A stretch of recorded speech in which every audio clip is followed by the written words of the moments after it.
For over 20 years, the use and adoption of open source software by developers and businesses has been growing, and organisations of all sizes across all industries, from startups to the most regulated industries, now use and depend upon open source software. Hello, my name is Ricardo Suarez, and in this session I'm going to talk to you about what open source software is and how we think about it at AWS. Whilst open source software is something that's emerged over the last 20 to 30 years, to really understand the underpinning behaviours as well as what makes it so compelling, we need to look to the past. If we look back to England during the Industrial Revolution and the late 18th and early 19th century, engineers of the time would harness the collective invention for the greater good. They would create plans, build, and then share these during academic tours around the country, inviting feedback and suggestions for improvements. This allowed new ideas, new innovations, but also it lowered the barrier of entry for new engineers that ultimately led to the building of new, more efficient and better iron mills and pumps. If we move to more recent times, long before the term open source existed, the concept of open source was very much alive. The idea of open source was used by companies like IBM and DEC, who wanted to sell hardware but lacked the required software. Engineers and academics would have meetups where they would share expertise, experience, as well as applications they'd created via magnetic tape. In 1974, the Copyright Act was changed to cover computer source code, but not the resulting bytecode that came as a result of compiling that source code. That changed in 1983, and the Act was changed again, this time to include bytecode as well. This led to an increase in commercial activities around software, moving what had previously been thought of as a hobbyist, scientific and academic pursuit into a more commercial one.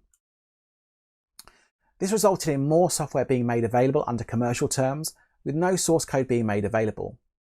In 1984, this led to the creation of the Free Software Foundation that wanted to address this lack of source code that it viewed was ethically wrong. It wasn't until 1998, however, that the term open source was coined, and came about from the analysis of how different types of free software were being developed. For over 20 years, the Open Source Initiative, or OSI, has led the increase in awareness and adoption of open source amongst developers and businesses. Open source was a shift away from free software to a more commercial and business-friendly way of applying the same principles. Whilst free software used the 4 freedoms as its litmus test, the OSI set up that all open source licenses needed to adhere to the open source definition, a set of 10 requirements and rules. Today, there are over 70 open source licenses that meet the open source definition. When we look back at what open source is today, however, it's really 2 things. The first is a mechanism that allows developers to easily license the software they create under terms that follow those open source principles, and allows someone using that software or consuming that software to understand how they can use it. The second is the way that software is collaboratively developed, the supporting tools, the governance models, the community, as well as the emerging frameworks and methodologies that support that all. From the business perspective, open source is a set of levers and tactics that you can use to achieve a number of different outcomes. Understanding those outcomes that you're looking to achieve is critical in ensuring that you leverage open source effectively. Successful open source businesses are successful because they run good businesses first and align open source mechanisms to outcomes, such as solving software engineering challenges, entering and disrupting markets, or developing and attracting software developers. Once you know what you're looking to achieve with your open source project, you can now select the appropriate license to help you achieve that outcome. However, the first freedom is whether you want to license something under open source or not. You do not need to open source everything. In fact, you should be sufficiently intentional in your approach. There are some resources available that provide simplified guidance on how you can choose a license based on what you're looking to achieve. But as always, you should seek qualified legal guidance if in any doubt. Open source sits in the middle of the copyright and rights spectrum, with public domain where you relinquish all your rights on the left-hand side, and commercial and more restrictive licenses where you have much tighter controls on your right. If we look at where open source sits in this spectrum, we can see that there are two generalized types of open source licenses. The first are what we call permissive licenses, such as Apache 2, MIT, or BSD. And the second set are less permissive licenses, such as GNU Public License, Lesser GNU Public License, Mozilla, and Eclipse. Now, these are often referred to as copyleft licenses, and this group of licenses are subdivided into two different groups, with stronger and weaker variants of these copyright licenses. Now, the important thing, however, is that whether it's a permissive or copyleft licenses, all the licenses still adhere to the open source definition. The principal differences between the permissive and copyleft licenses are the obligations that you are required to follow. For example, making source code available or ensuring that any modifications that you make are shared through all the contributors and communities. Permissive licenses have fewer obligations. So, why do builders and developers love open source software? So when I speak to developers, there are some common themes that emerge. Working on open source projects provides developers and builders with the ability to learn new skills, often working with other developers with more experience or expertise who they can learn from. This can often lead to new opportunities for those developers, as well as increasing their network and their personal brand.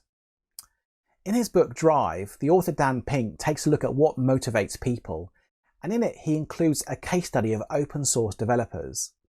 What he concludes is that open source provides developers the ability to achieve flow, which is mastery, purpose, and autonomy. And this is something that is compelling to many developers.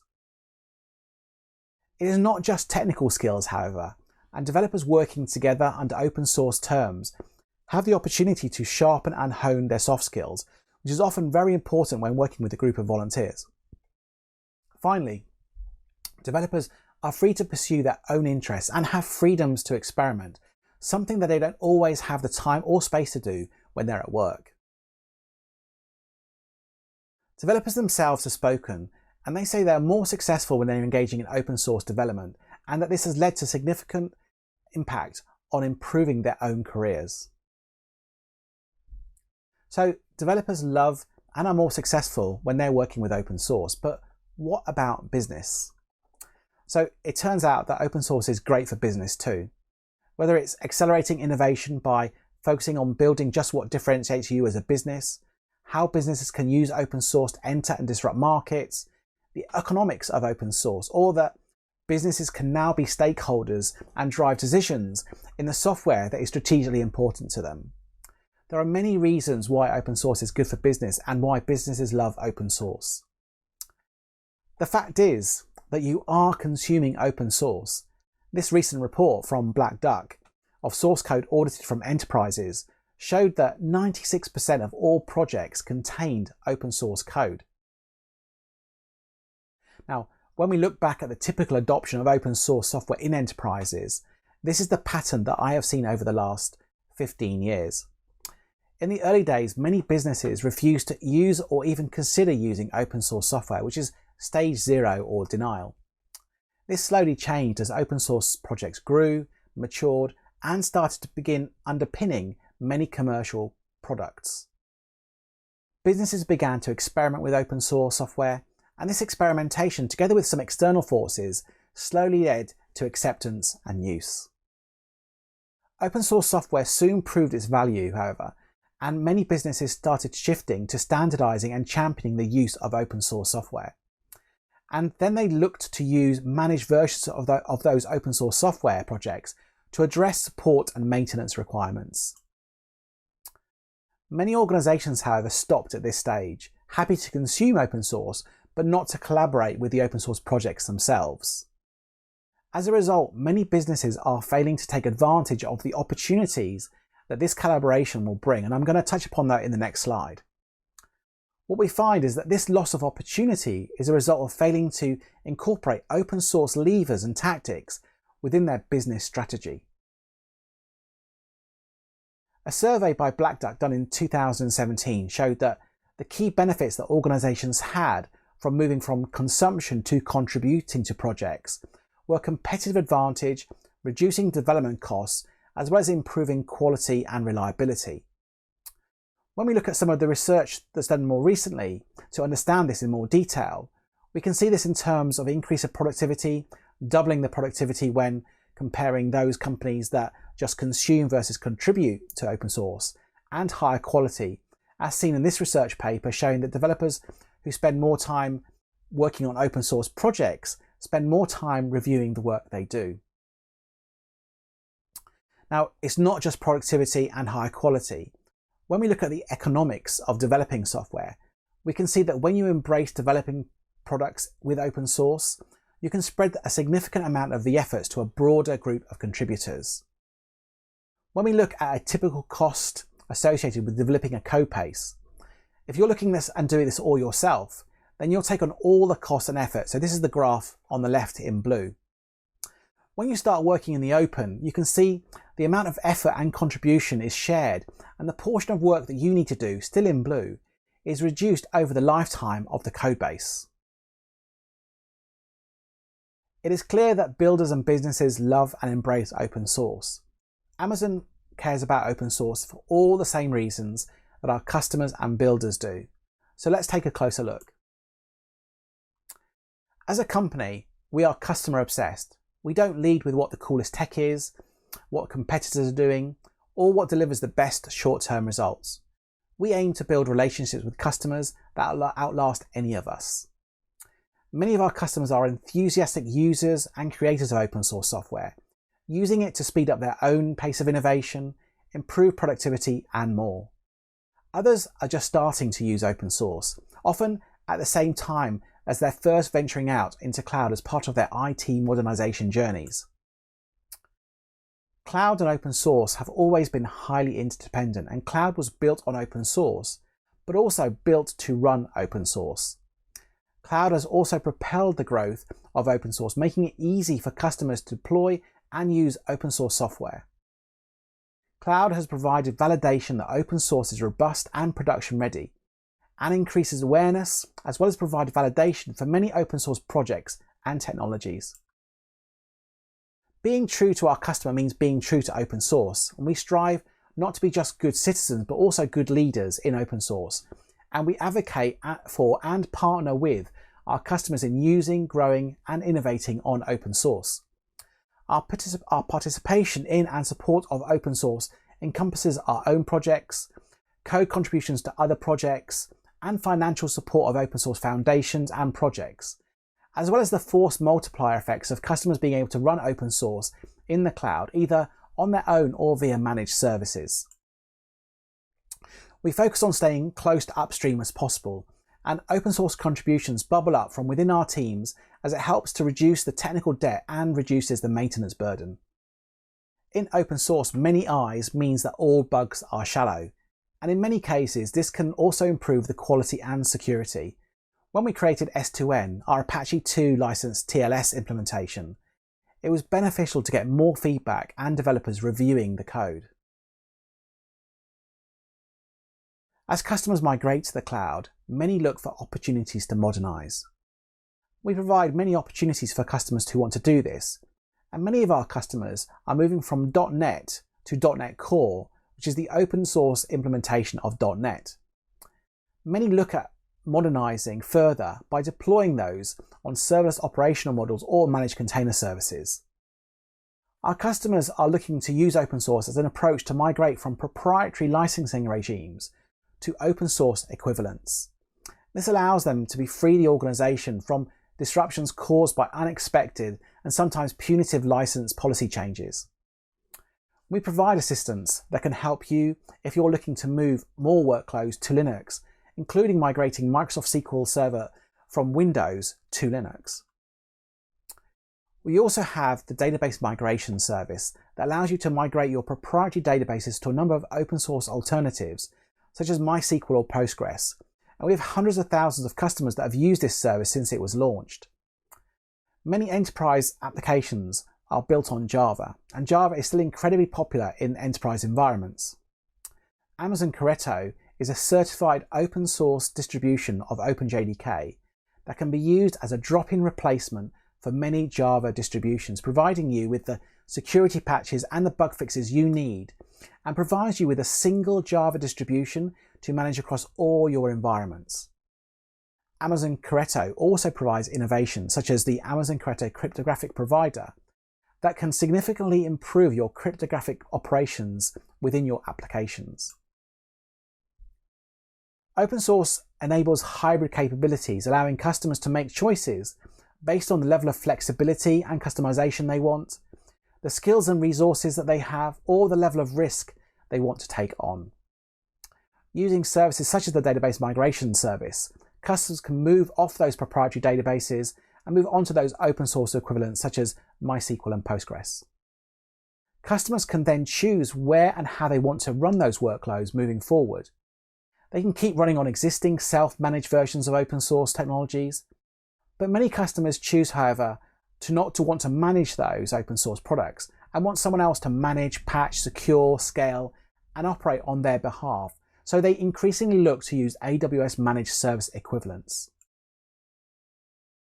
So what does cloud as a force multiplier for open source look like?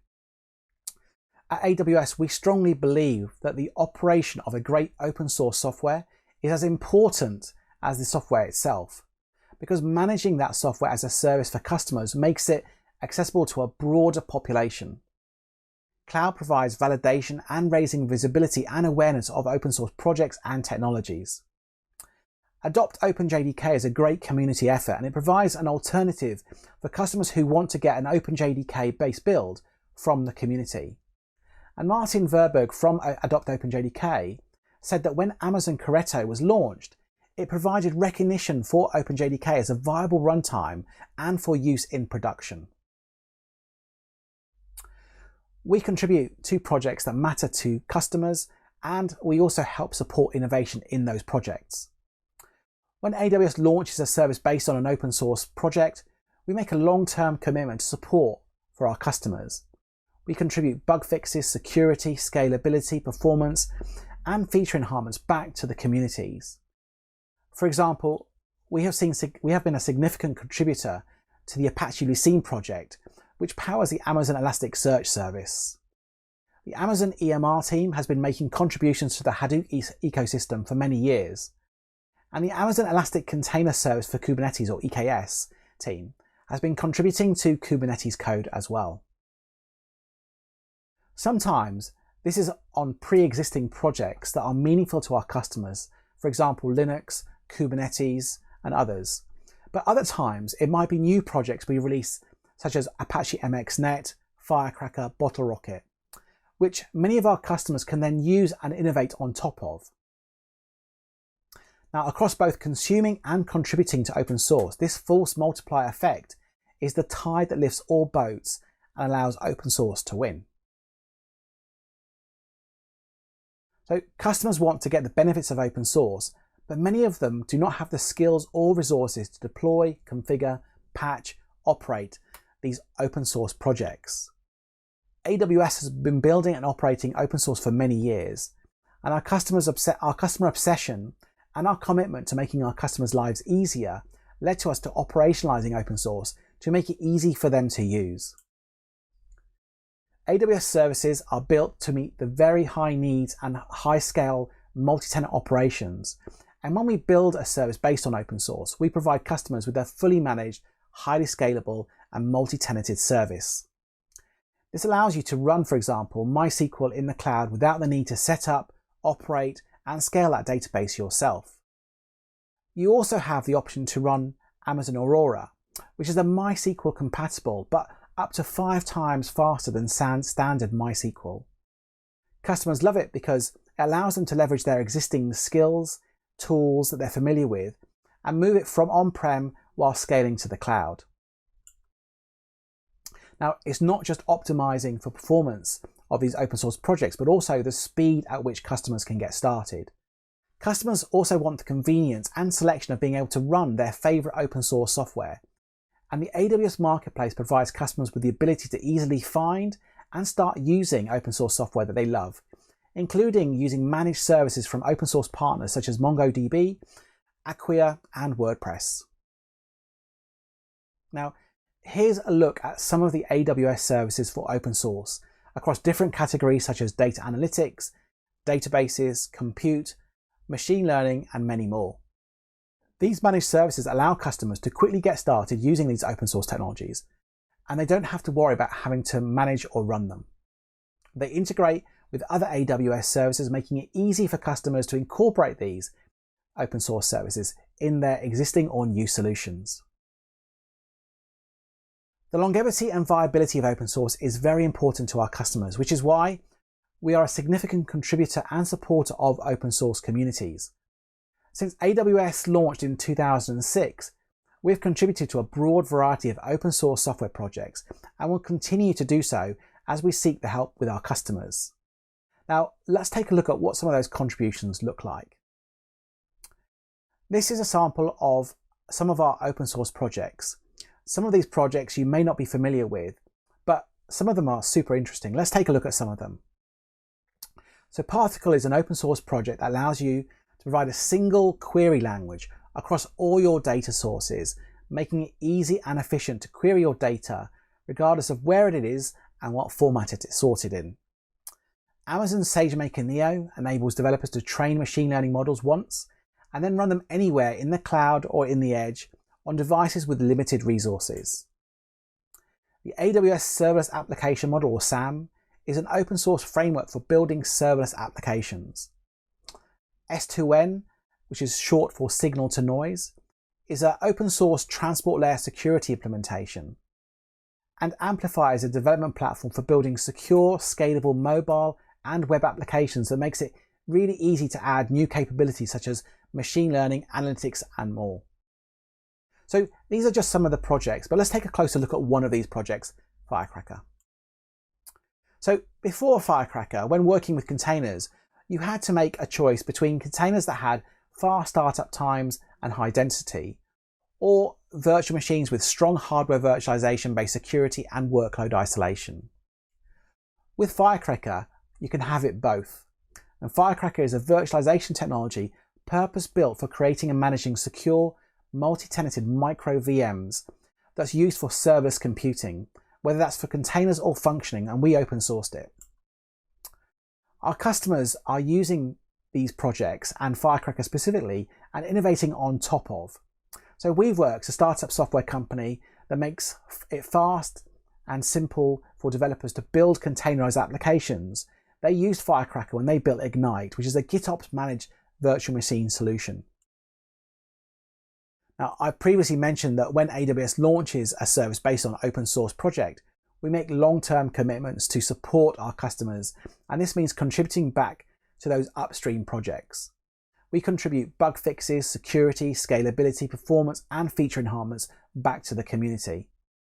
We've made significant contributions to a myriad of open source projects, including Zen, Linux, KVM, Java, Kubernetes, and more.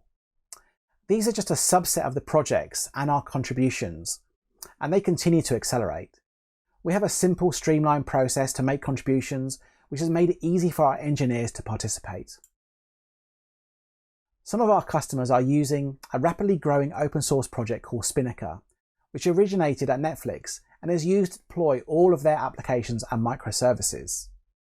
At AWS, we work with our customers, no matter what platform they're using, to help deploy their applications.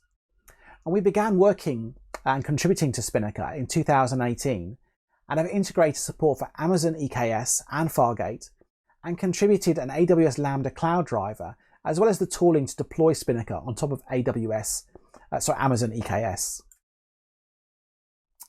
Now, ensuring the health and success of open source communities is critical, so let me show you how we participate in these open source communities. Open source work happens in the projects, and many of these projects belong to foundations. And you can open issues, contribute code, you can participate in these projects without actually having to join the relevant foundations. We join foundations because being part of them allows us to participate in the strategic direction of projects and to help to ensure these projects continue to develop and are aligned to what our customers expect. We're members of the Linux Foundation, where we were also founding members of two initiatives, the Core Infrastructure Initiative and the Open Container Initiative. AWS customers kept asking AWS to help them with their robotics applications, and the AWS Robotics team actively contributes to the ROS2 as well as participating in the ROS Technical Steering Committee. AWS initiatives in the ROS community, such as the Tooling Workgroup, hope to attract more partners, customers, and even competitors to join and contribute. And with over 250 merge pull requests, the AWS Robotics team contributions run wide and deep. In 2017, we joined the Cloud Native Computing Foundation, or CNCF. We'd already been helping customers to build cloud-native applications for over a decade, but CNCF was gaining developer mindshare, and our customers were asking us to participate. With the Amazon EKS service nearing launch and growing interest from our customers in other CNCF projects, we realized that this was important enough for us to join at the platinum level. We're also sponsors of the Apache Foundation, the Open Source Initiative, and many more that you can see on the screen. Providing credits to support open source projects is another important way that we show our support. The AWS Promotional Credit for Open Source Projects was launched last year as a mechanism to help more projects. More open source projects have already applied and are benefiting from using these credits. During the past 2 years, we've had talks accepted through the standard call for paper process at a variety of open source conferences, which gives us the chance to share what we're building, how we're building it, the lessons we've learned, what works and what doesn't work. Moving forward, we'll be helping and encouraging a wider range of Amazon and AWS speakers to share our open source knowledge and experience. One of the important force multipliers is the ability to raise awareness of open source and open source projects, both our own and those of our customers or the community. We have a landing page that talks about all our open source efforts, shares our conference talks, shares our social media messages, the latest blogs, and much, much more.